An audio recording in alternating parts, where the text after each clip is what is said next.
See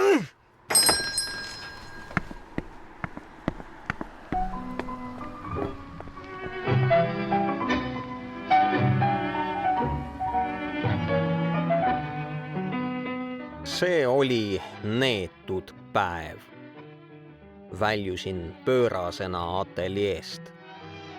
Vaatamata sellele, et pidin teda homme nägema, olin lohutamatu ja tundsin pimedat ja ebamäärast vihkamist. Praegu arvan, et vihkasin iseennast, sest sisimas teadsin, et mu julmad solvangud olid alusetud. Kuid mind ajas marru, et ta end ei kaitsnud ja ta valuline ja alandlik hääl, vähe sellest, et ei rahustanud mind, lisas õli tulle. Ma põlgasin end. Sel õhtul hakkasin metsikult jooma ja lõpetasin tüli norimisega Leandro Alemi baaris. Haarasin endale naise, kes paistis kõige langenum, ja hiljem kutsusin välja ühe meremehe, kes oli temaga heitnud kõlvatut nalja. Ma ei mäleta, mis pärast juhtus, välja arvatud see, et hakkasin kaklema ja publik lahutas meid, ise selle arvel kenasti lõbutsedes. Seejärel mäletan end tolle naisega tänaval. Jahe õhk mõjus mulle hästi. Koidikul viisin ta ateljeesse. Kui kohale jõudsime, hakkas ta naerma ühe maali ees, mis seisis Molbertil. Ma ei tea, kas olen teile öelnud, et pärast maali aknaga hakkasin ma vähehaaval teisiti maalima, just nagu oleksid asjad ja olendid mu varasemaist teostest läbi teinud kosmilise kataklüsmi. Sellest räägin edaspidi, sest praegu tahan jutustada, mis juhtus neil otsustavatel päevadel. Naine vaatas naerdes maali ja seejärel mind, nagu oodates mingit selgitust. Nagu võite arvata, ei huvitanud mind põrmugi, mida too õnnetu arvab mu kunstist. Ütlesin, et pole tarvis kaotada aega niisuguste rumaluste peale. Olime voodis, kui äkki käis mu peast läbi jõle mõte. Rumeenlanna näoilme meenutas mulle üht Maria ilmet, mida olin mõnikord tähele pannud. Ülipuu! Karjusin meeletuna, teda vastikusega eemale tõugates. Muidugi on ta lits! Rumeenlanna viskus istukile nagu siug ja hammustas mul käsivarre verele. Ta oli aru saanud nii, et see pidi käima tema kohta. Täis põlgust ja vihkamist kogu inimkonna vastu kihutasin ta jalahoopidega ateljeest välja ja ütlesin talle, et tapan ta nagu koera, kui ta kohe ei kao.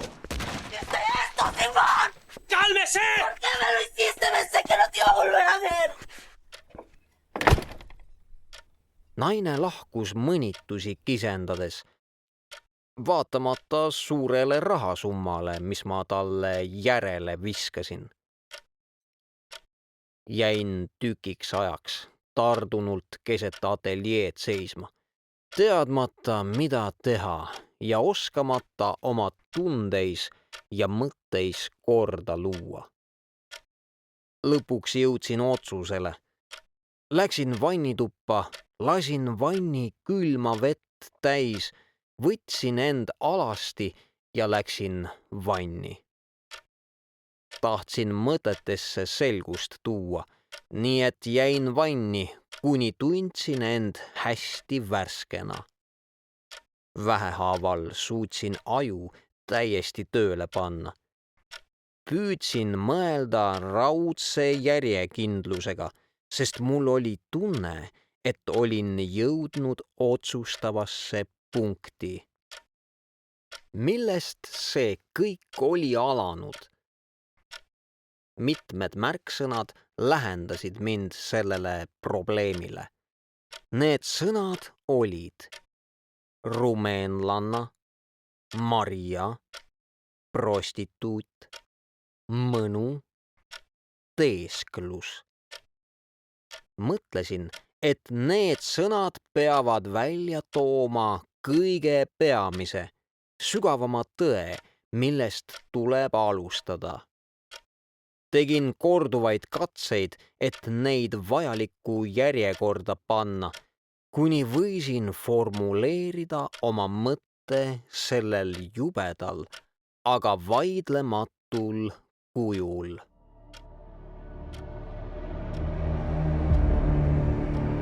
Marial ja prostituudil oli üks ilme.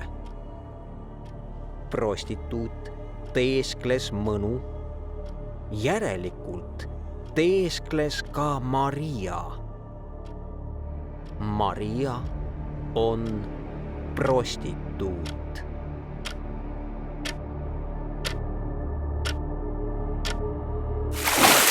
Libu! Libu! Libu! Hüüdsin vannist välja hüpates. Mu aju töötas juba minu parimate päevade metsiku läbinägevusega. Nägin imelise selgusega, et tuleb lõpetada ja et ma ei tohtinud end enam kordagi lasta petta Maria valulisest häälest ja komödiandi hingest. Pidin laskma end juhtida ainult loogikast ja pidin kartmatult lõpuni välja arendama kahtlust äratavad laused, žestid, Maria eksi viivad vaikimised. Nagu mõne painajaliku unenäo varikujud möödusid need sõnad pead pööritavas rutus, koletu suure lambi valgusvihus. Samal ajal, kui ma kiiruga riietusin, möödusid minust kõik kahtlased seigad. Esimene kõnelus telefonist, kus ta oli üles näidanud hämmastavat võimet teeselda, ta hääletooni muutused, mis andsid tunnistust pikast praktikast. Tumedad varjud Maria ümber, mis reetsid end mitmete mõistatuslike lausekatketena. Ja tema kartus mulle haiget teha võis tähendada üksnes teen sulle haiget oma valedega, oma ebajärjekindlusega, oma varieluga, oma tunnete ja muljete teesklusega, kuivõrd ta ei saanud mulle teha halba mind tõsiselt armastades. Ja see valus stseen tikuga ja kuidas ta alguses oli kõrvale põigelnud isegi mu suudluste eest ja kuidas ta ainult siis oli järele andnud kehalisele armastusele, kui olin viinud ta äärmuseni ning tal oleks jäänud vaid tunnistada, et see on talle vastik või paremal juhul, et tema tunded olid emalikud või õelikud, mis teiselt poolt jälle keelas mul uskuda tema naudingu ehtsust, ta sõnu, ta ekstaatilist ilmet ja siis veel ta täiuslik seksuaalne käitumine, millest oli raske uskuda, et see oleks omandatud niisuguse stoilise filosoofiga nagu Allende. Ja tema vastused, milles ta selgitas, kuidas ta armastas oma abikaasat, mis lubasid veel kord järeldusi teha tema võime kohta petta, tunnete ja muljetega.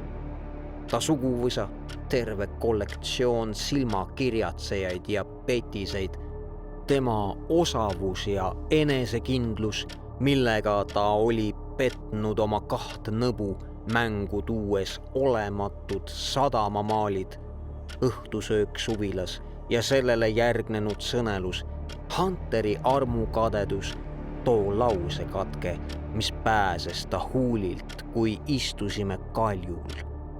Kuidas ma olin kord eksinud? Kellega? Millal? Kuidas? ja ängistavad ja julmad juhtumid selle teise nõoga. Kas need sõnad olid lipsanud ta suust, nagu näitas seegi, et ta jäi vastuse võlgu mu selgust nõudvale küsimusele, kuna ta ei kuulnud mind, lihtsalt ei kuulnud mind, täiesti süüvinud oma lapsepõlvesse.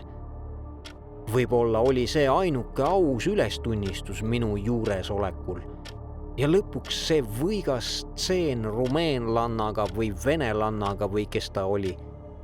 Ja see räpane elukas, kes naeris mu maalide üle ja habras lapsuke, kes oli mind õhutanud maalima, oli ehk neilgi ühesugune ilme näos mõnel eluhetkel.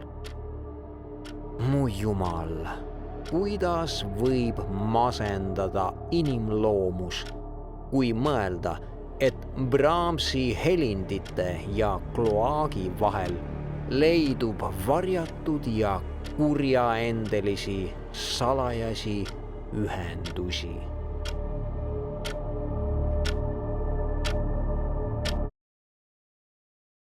Paljud neist järeldustest, mis ma välja tõin selles teravapilgulises, kuid koletislikus mõttemängus, olid hüpoteetilised. Ma ei saanud neid tõestada, olgugi et olin kindel oma eksimatuses. Äkki märkasin, et olin siiamaani kõrvale jätnud väga olulise uurimisallika, teiste inimeste arvamuse. Julma rahuldustunde ja seni tundmatu selgusega mõtlesin esimest korda sellele varuvõimalusele ja inimesele, kes selleks sobiks. Larteeg. Ta oli Hunteri sõber, südamesõber. Oli selge, et temagi oli põlgust väärt.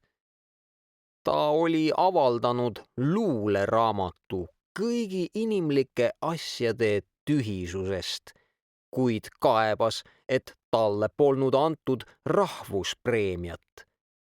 Tema ülbus ei tulnud takistusena arvesse. Äärmiselt vastumeelselt, kuid otsustavalt helistasin talle ja ütlesin, et pean teda kohe nägema.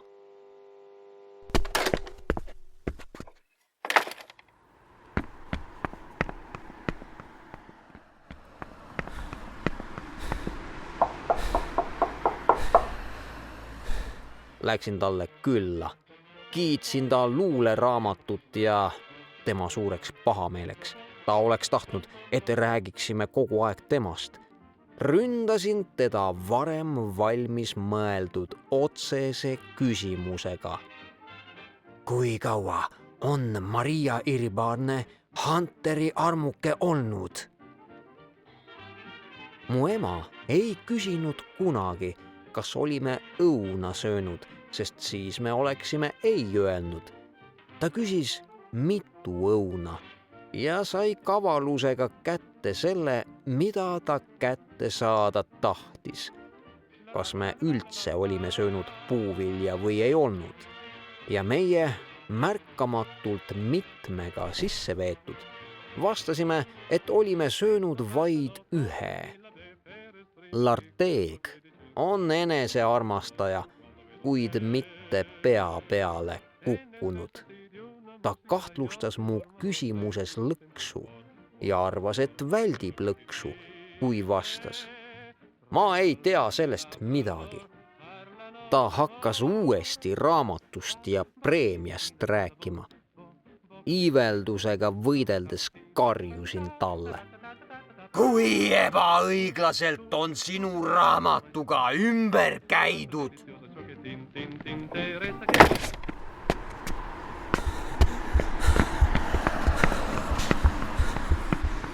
Lahkusin jooksujalg.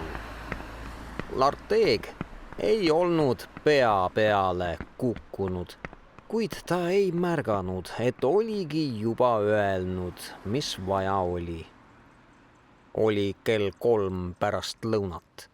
Maria oli ilmselt juba Buenos Airesesse jõudnud. Helistasin talle kohvikust. Mul ei jätkunud aega ateljeesse jõudmiseni.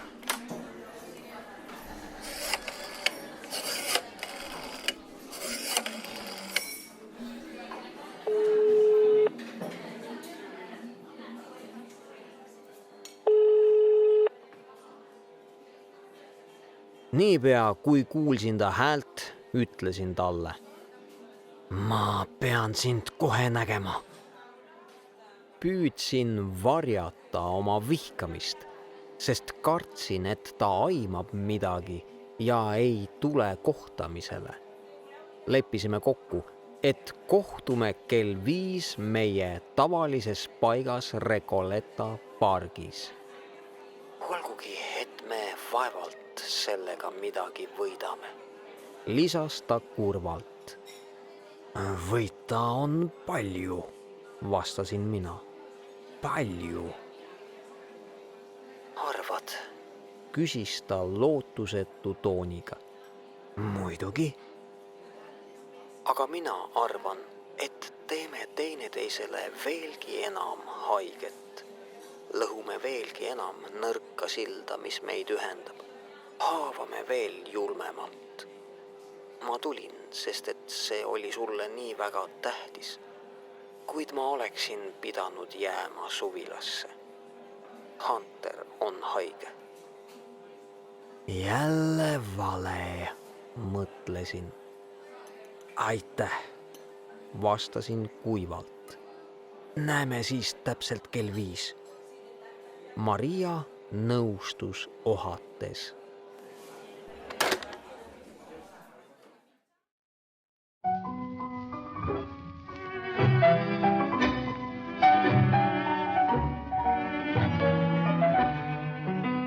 Enne 5 olin Recoleta pargis, kus harilikult kohtusime. Minu juba hämardunud vaim kaotas viimase jõu, kui nägin puid teeradu, mis olid olnud meie armastuse tunnistajaiks. Mõtlesin ahastades ja nukralt hetkedele, mis me olime veetnud Recoleta pargis aludes ja Plaza Francial. Ja kuidas tollel ajal, mis praegu paistis kui tohutust kaugusest, olin uskunud, et meie armastus on igavene. Kõik oli olnud imeline, lummav, praeguseks jäisena, süngena ja mõttetuna näivas maailmas. Hetkeks kõhklesin.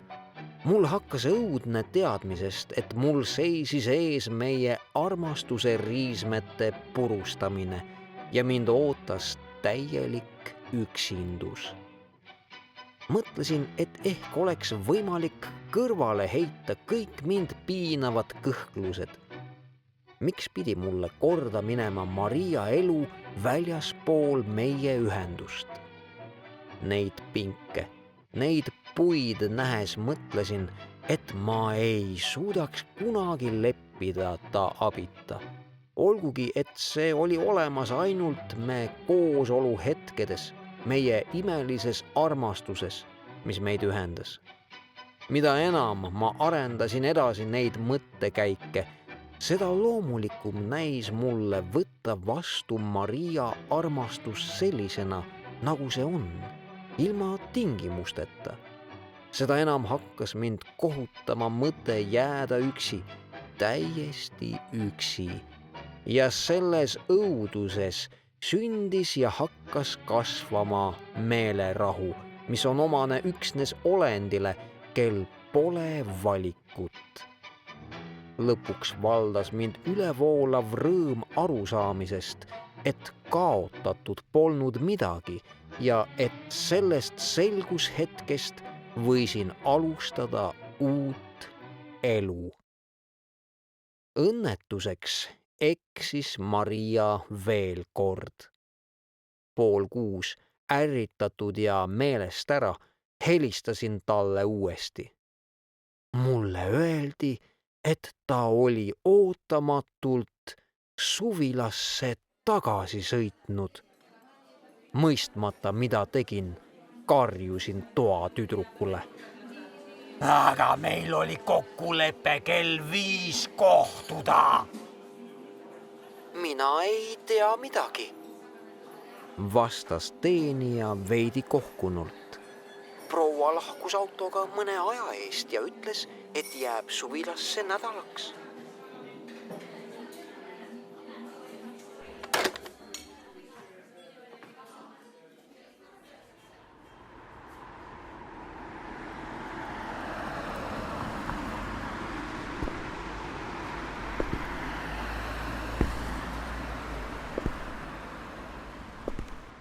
Vähemalt nädalaks. Maailm näis kokku varisevat. Kõik näis mulle usutamatu ja mõttetu. Väljusin kohvikust nagu kuutõbine. Nägin absurdseid asju, laternaid, siia-sinna ruttavaid inimesi, nagu oleks seal veel mingit mõtet. Ja kui palju olin ma Mariat palunud, et ma teda täna õhtul näha võiksin. Ja ometi polnud ma mõelnud temalt midagi kerjata. Mõtlesin äärmise kibedusega. Selle asemel, et mind lohutada pargis, magab ta Hunteriga suvilas. Selles ei saanud olla kahtlust. Niipea, kui olin seda mõelnud, tuli mulle midagi pähe. Ei, õigemini olin sellest täiesti kindel. Need mõned tänavavahed ateljeeni jooksin ja siis helistasin uuesti Allende koju. Küsisin, kas prouale oli enne ärasõitu keegi suvilast helistanud. Jah, vastas toatüdruk pärast väikest kõhklust. Kas see ei olnud mitte härra Hunter, kes helistas? Toatüdruk kõhkles taas. Jätsin meelde need 2 kõhklemist. Jah, vastas ta lõpuks. Mind valdas kibe deemondlik võidurõõm. Nii ma olingi arvanud. Samal ajal haaras mind põhjatu üksildus ja arusaamatu uhkus. Olin uhke, et ma polnud eksinud. Mõtlesin Mapellile. Olin just välja tormamas, kui mulle tuli mõte.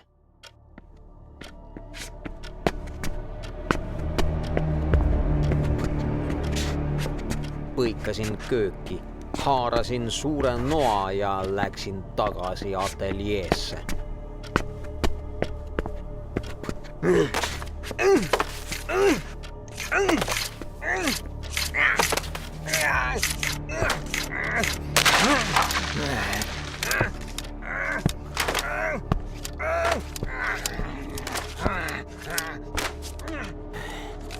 Kui vähe jäi järele Juan Pablo Castelli endisest maalist. Küll on nüüd põhjust imetlemiseks neil kretiinidel, kes olid mind võrrelnud arhitektiga, nagu võiks inimene tõepoolest muutuda. Kui paljud neist kretiinidest olid ära arvanud, et minu arhitektoonika ja intellektuaalsuse all peitus purskevalmis vulkaan. Ei keegi. Küll neil jääb aega uurida neid tükkideks lõhutud sambaid, neid kõndistatud kujusid, neid suitsevaid varemeid, neid põrgutreppe. Siin nad olid, nagu kivistunud ja painajalike unenägude muuseum, nagu meeleheite ja häbi muuseum. Ent oli midagi, mida tahtsin purustada jälgegi järele jätmata.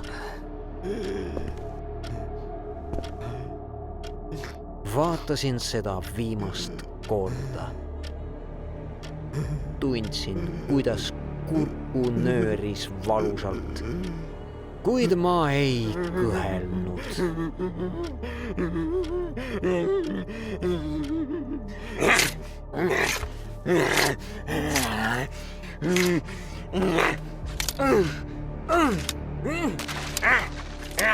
Läbi pisarate nägin häguselt, kuidas varises põrmu too rand, too kauge rahutu naine, too ootus. Trampisin lõuendi tükkidel, rutjusin jalgadega, kuni lõuendist olid järel mustad räbalad.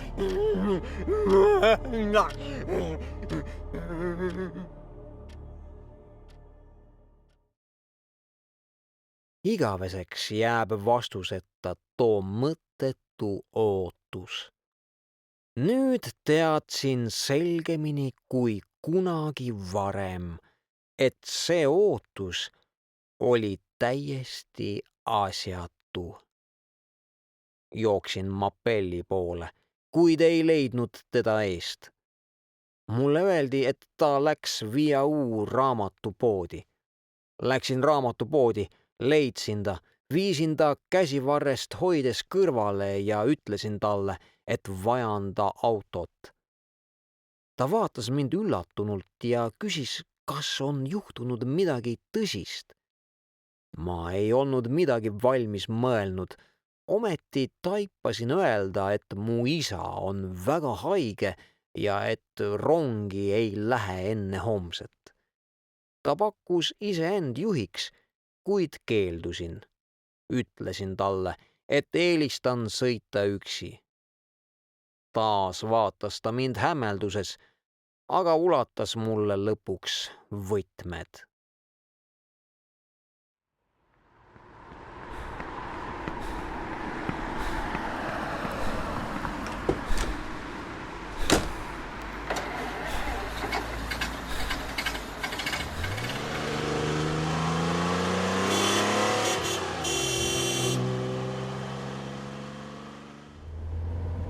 Oli kell 6 õhtul. Arvestasin välja, et Mapelli autoga võisin ma pärale jõuda 4 tunniga, nõnda et kell 10 oleksin ma seal. Paras aeg, mõtlesin.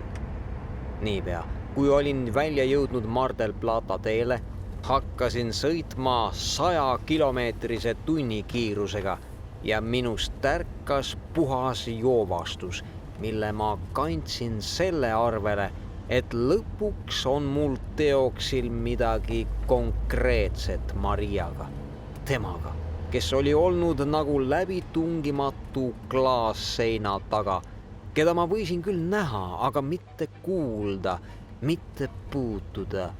Ja nii klaassein takistuseks vahel olime elanud ärevuses ja kurbuses. Selles joovastuses ilmus ja kadus süü, vihkamine ja armastus. Ta oli teeselnud haigust ja see kurvastas mind. Olin õigesti teinud, kui helistasin teist korda Allende koju ja see kibestas mind. Tema, Maria, võis kerglaselt naerda, võis anduda sellele küünikule, sellele naiste kütile, sellele võltsile ja üles puhutud poeedile. Kuidas ma nüüd Mariat põlgasin.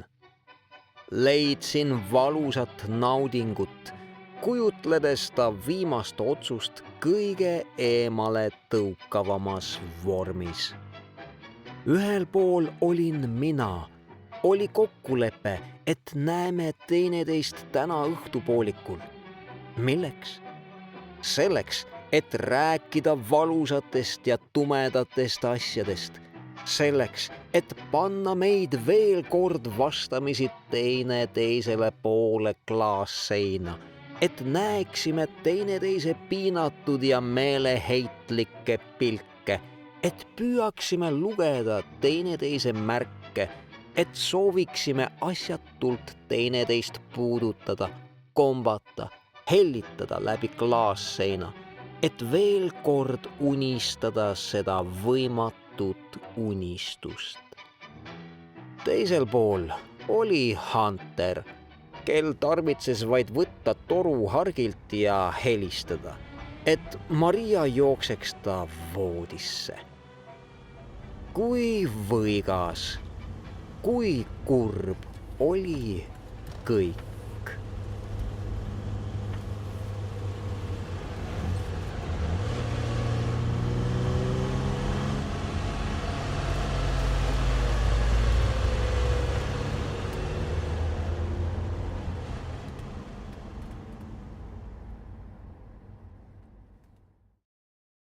Jõudsin kohale 12:15. Peatasin auto peateel, et mitte tähelepanu äratada mootorimürinaga ja läksin jalgsi edasi. Palavus oli väljakannatamatu. Valitses rõhuv vaikus, kuuldus vaid meresosinat. Ajuti läbistas kuuvalgus pilverünki, aidates suuremate raskusteta leida eukalüptide vahelise jalgraja, mis viis suvilasse. Kui jõudsin peahooneni, nägin alakorruse akendes valgust. Mõtlesin, et nad on veel söögitoas.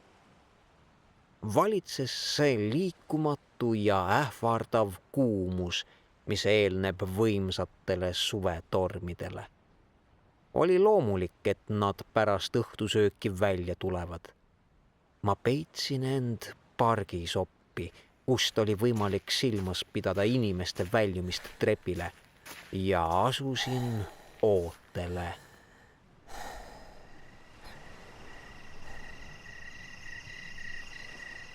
See oli lõputu ootus. Ma ei teadnud aega, seda anonüümset ja universaalset kellade aega, mis on võõras meie tunnetele, meie saatusele, ühe armastuse sündimisele või kokkuvarisemisele, surmaootusele. Minu isiklikust ajast oli see tohutu ja keeruline lõik täis sündmusi ja tagasivaateid, teinekord tume ja vahutav jõgi, teinekord imelikult rahulik, peaaegu meri, hääletu ja igavene, kus Maria ja mina seisime vastamisi, teineteist liikumatult silmitsedes.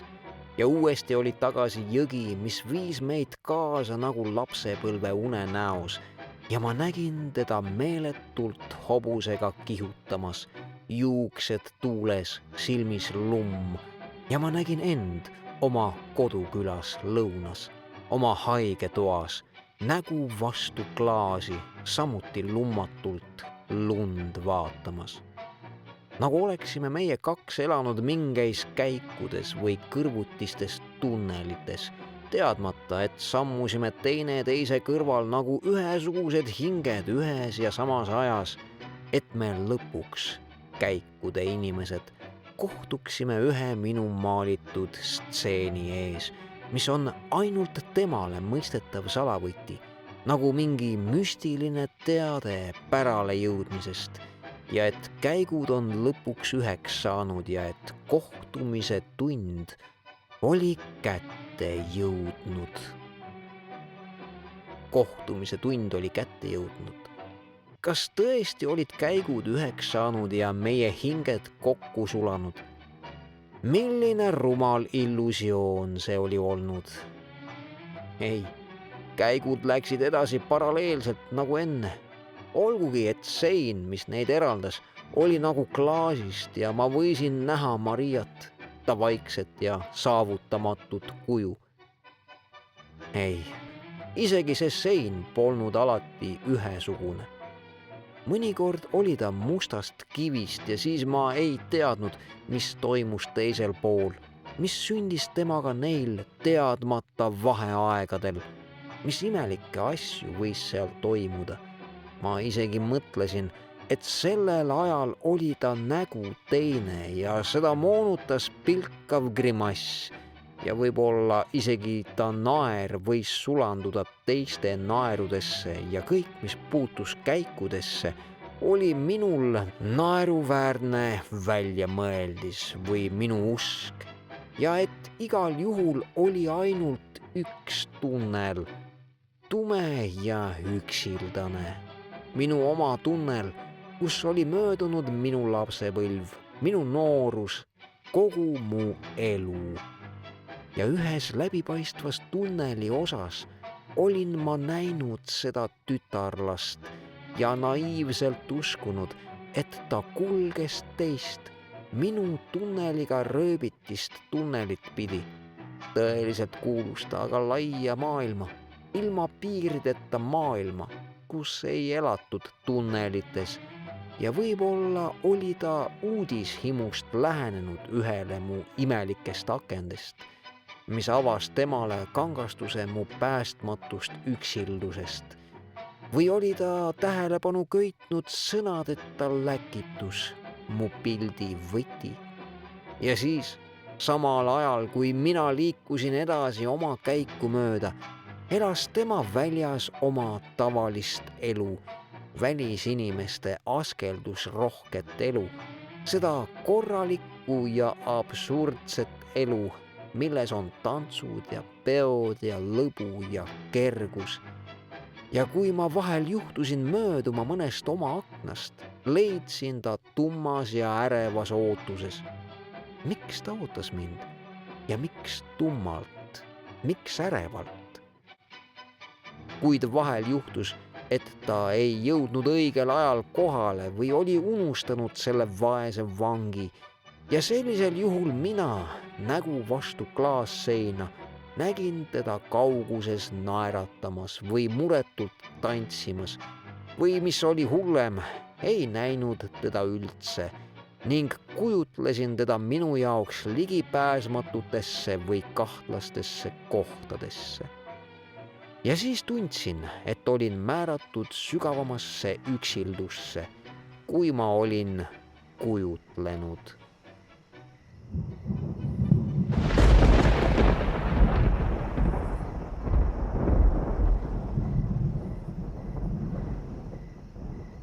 Pärast seda tohutu pikka merede ja tunnelite aega tulid nad paraadtrepist alla. Kui nägin neid käe alt kinni hoidmas, tundsin, et mu süda muutus kalgiks ja külmaks nagu jäätükk. Nad tulid aeglaselt alla nagu inimesed, kel pole kuhugi ruttu. Mis ruttu? Mõtlesin kibestunult. Ja samal ajal ta teadis, et ma vajan teda, et olin teda oodanud täna õhtul, et olin kohutavalt kannatanud iga asjatult oodatud minuti. Ja ikkagi ta teadis, et sellel samal momendil, kui tema mõnules rahus, olin mina hullumas oma kujutluste ja mõtete ahtas põrgus. Milline jäikus, milline külmus, milline räpane elukas võib olla varjul kõige õrnema naise südames. Ta võis vaadata tormitsevat taevast, nagu tegi seda praeguselgi hetkel, ja kõndida teise käevangus, selle groteskse tüübi käevangus, jalutada aeglaselt käest kinni mööda parki, nuusutada tundeliselt lillede lõhna, istuda mehe kõrvale rohule ja vaatamata sellele teada, et sel hetkel mina, kes ma olin teda asjatult oodanud ja juba ta koju helistanud, ja tean tema sõidust suvilasse, olen pimedas kõrbes ning mind õgib must 1000 õelat ussi, hävitades aplalt mu sisikonda. Ja ta rääkis selle naeruväärse ebardiga. Mida oli Marial rääkida selle piiratud tüübiga? Ja mis keelt? Või olen hoopis mina see naeruväärne ebard? Ja kas ei naera nad praegu minu üle? Ja kas ei ole mina hull, naeruväärne tunneli inimene oma salakeelega?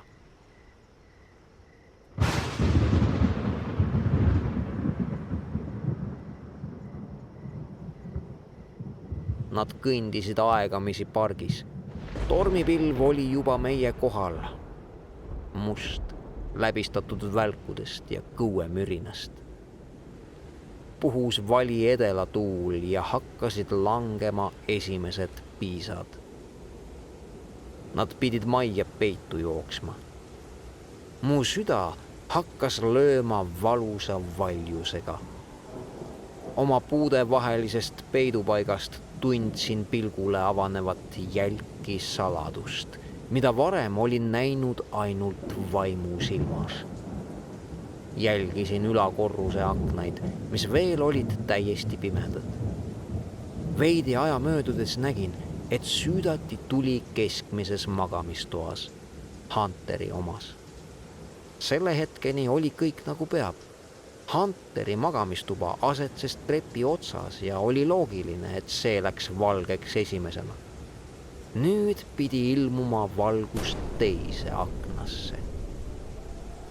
Sekundid, mida Marial läks tarvis trepilt oma tuppa jõudmiseks, olid märgitud minu metsikute südamelöökidega.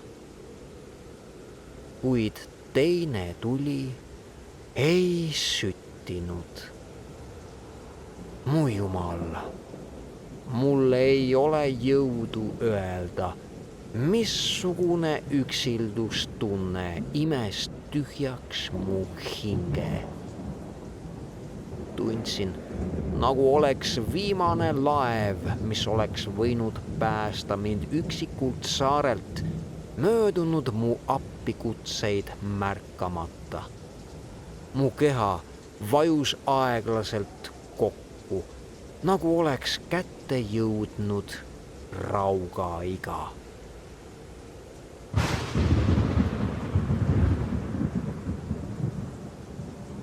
Seistes tormis ägavate puude all läbimärg, tundsin, et möödus õrjetu aeg. Kuni nägin läbi pisarate ja nägu mööda alla nõrguva vee, kuidas süttis tuli teises magamistoas.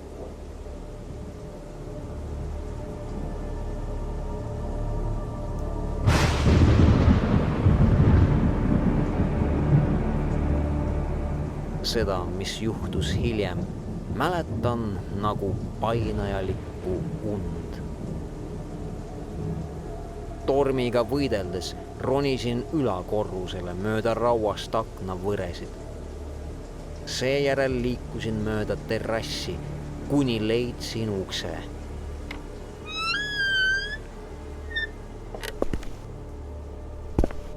Läksin trepikotta ja otsisin üles ta magamistoa. Valgusriba ukse all juhatas mulle seda eksimatult. Värisedes tõmbasin välja noa ja tegin ukse lahti.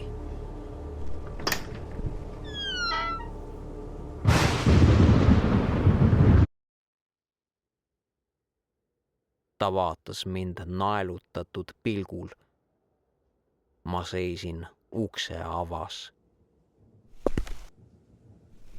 Lähenesin ta voodile ja kui ma olin ta kõrvale jõudnud, ütles ta kurvalt. Mida sa kavatsed teha, Juan Pablo? Pannes oma vasaku käe ta juustele, vastasin. Ma pean su tapma, Maria. Sa oled mu üksi jätnud. Siis lõin talle nuttes noa rindu.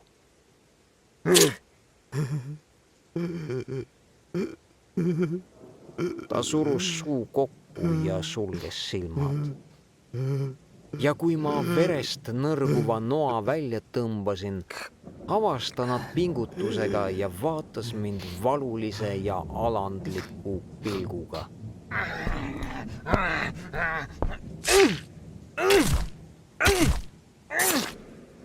Äkiline raev andis kindlust mu hingele ning ma pistsin veel mitu korda noata rinda ja kõhtu. Siis väljusin terrassile ja laskusin üle peakaela alla, nagu oleks deemon juba alaliselt mu hinge asunud. Välgud näitasid mulle viimast korda maastikku, mis oli olnud meile ühine.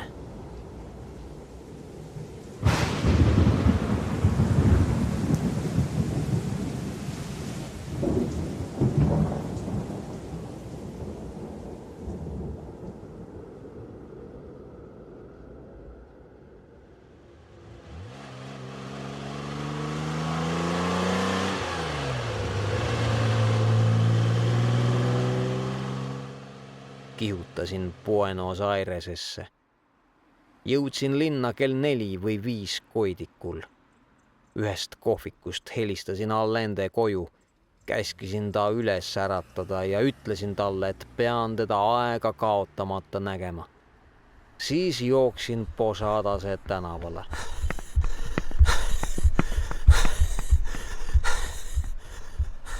Poolakas ootas mind välisuksel. Jõudes 5. korrusele, nägin Allendet lifti vastas, silmad mõttetult pärani. Haarasin tal käsivarrest ja tõmbasin ta sisse. Poolakas astus me kannul nagu idioot ja vaatas mind hämmeldunud silmi. Ma kihutasin ta välja. Vaevalt oli ta läinud, kui karjusin pimedale. Tulen suvilast. Maria on Hunteri armuke. Allende jäigastus nagu surnu.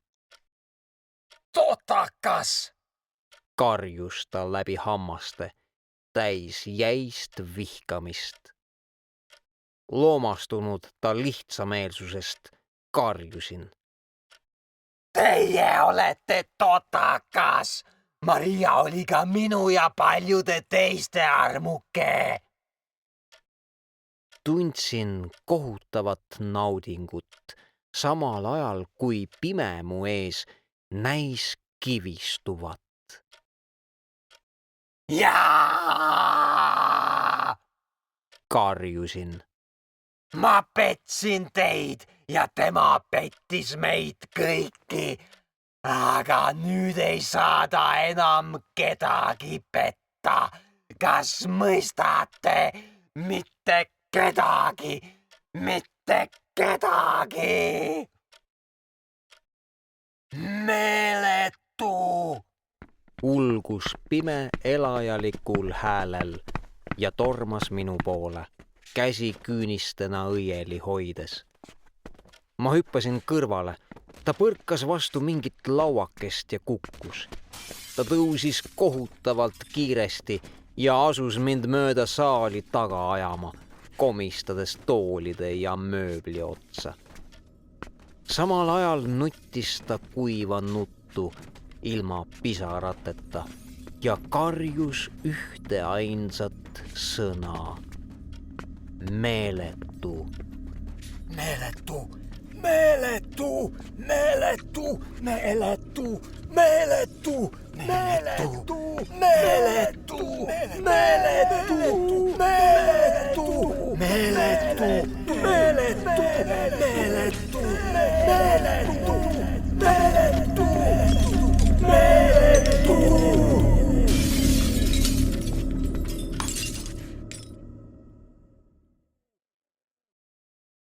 Põgenesin trepist alla tänavale, lüües jalust maha teenija, kes püüdis mind tõkestada. Mind valdas vihkamine, põlgus ja kaastunne.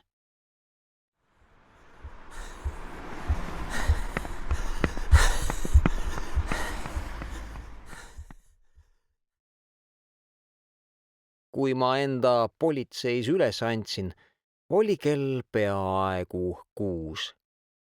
Läbi kambri akna nägin, kuidas sündis uus päev, juba täiesti pilvitu taevaga. Mõtlesin, et paljud mehed ja naised ärkavad, siis einestavad, loevad hommikust ajalehte ja lähevad tööle või annavad süüa lastele ja kassile või arutavad eile õhtust filmi. Tundsin, kuidas must õõnsus paisus mu kehas.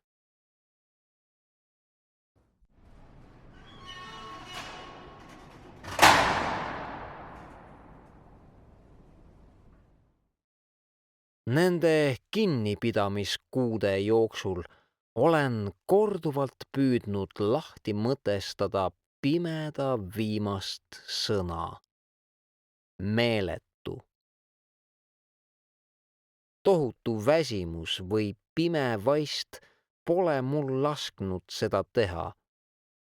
Kunagi ehk suudan seda teha ja siis mõtlen läbi ka põhjused, mis võisid allendet sundida end ära tapma. Vähemalt saan ma maalida, olgugi, et kahtlustan, et arstid naeravad mu üle, nagu kahtlustasin neid, et nad naersid ka protsessi ajal, kui mainisin detaili aknaga. Eksisteeris ainult üks olevus, kes mõistis mu maale. Samal ajal peavad need maalid kinnitama iga korraga enam nende vaatepunkti kõlbmatust. Ja nõnda muutuvad selle põrgu müürid iga päevaga hermeetilisemaks. Te kuulsite viimast osa Argentiina kirjaniku Ernesto Sabato lühiromaanist Tunnel. Hispaania keelest tõlkinud Tiiu Põder ja Asta Põldmäe. Teksti luges ja taustahelid lisas Margus Paugus. Kuulmiseni!